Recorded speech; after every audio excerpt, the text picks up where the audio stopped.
What is the key to dealing with mounting uncertainties in a more challenging global economic environment? Is it true that foreign companies are leaving China? Is China still an appealing destination for foreign business? Will the aging population reduce China's advantages in the manufacturing sector? I found answers from the talks with global business leaders and experts attending the Boao Forum for Asia Annual Conference 2023, which was held here in Boao, a coastal town in South China's Hainan province.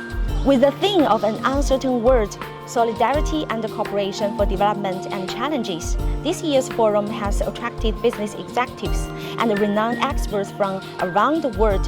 Let's check out the Boao Oasis. As we are in the Boao Forum for Asia, Asia is basically 50% of global growth. China is probably more than half of this. It's basically 1/3 of global growth. For sure, an economy the size of China growing at 5% has a stabilizing effect on global economy, and I think a lot of companies will turn to China both on the supply side with very resilient supply chain, so through the pandemic, but also as an outlet for their products and services. I'm very confident with the new policies in China and the opening up again of consumption and getting that going, that China's economy will take off. It will achieve its 5% target and possibly even more with productivity increases. So what happens in China can affect beneficially the rest of the world. Some foreign media outlets reported that the withdrawing of large foreign companies are becoming noticeable and the intention to invest in China is declining. Is it true that foreign capital is leaving China? Well, I think it's natural that foreign companies are exercising a degree of caution. The whole world is changing right now. There's major changes underway. So, and with 3 years of pandemic lockdowns, disruption to supply chains, companies are now just trying to reassess risks. That's resulted in a number of companies seeking to move some of their operations to other locations or to reconfigure their supply line. So, but none of this means that people are moving away from China.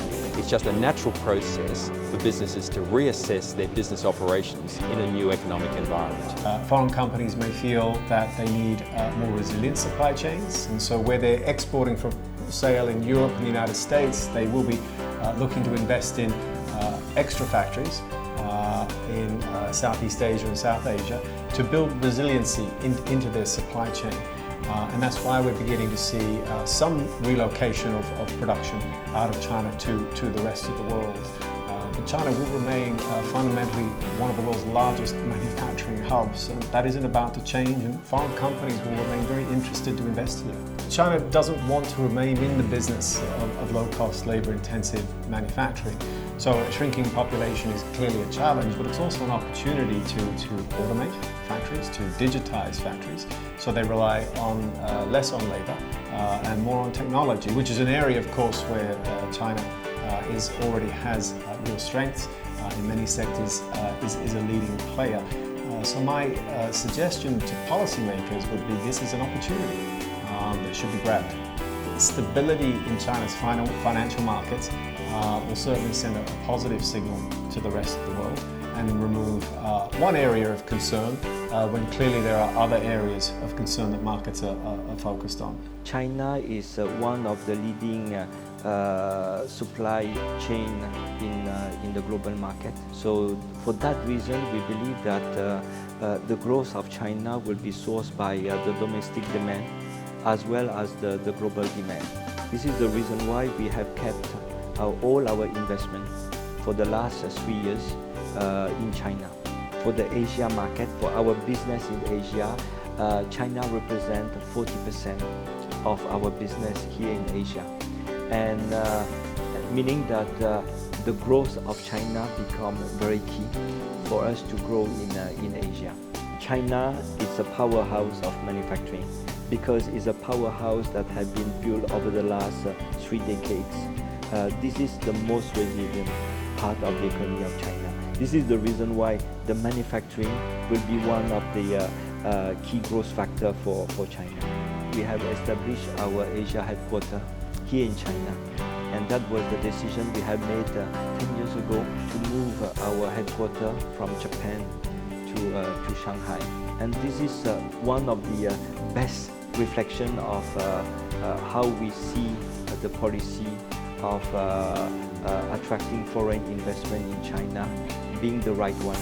We have more than 200% confident that the opportunity is ahead of us. This year marks the 45th anniversary of China's reform and opening up policy and the 10th anniversary of the Belt and Road Initiative. How are foreign businesses benefit from China's ongoing efforts to deepen reform and opening up? And what role does China play in the global market?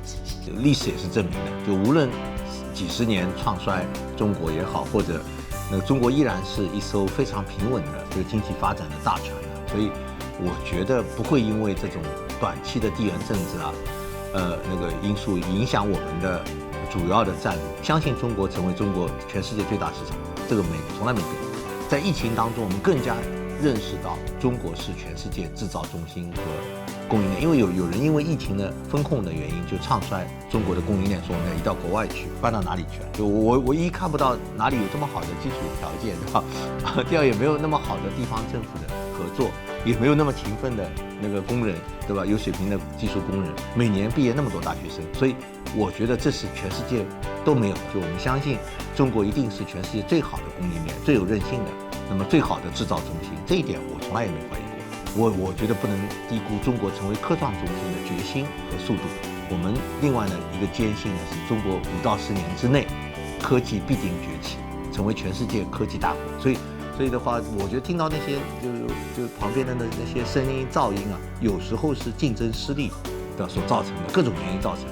所以我觉得都是不必要的。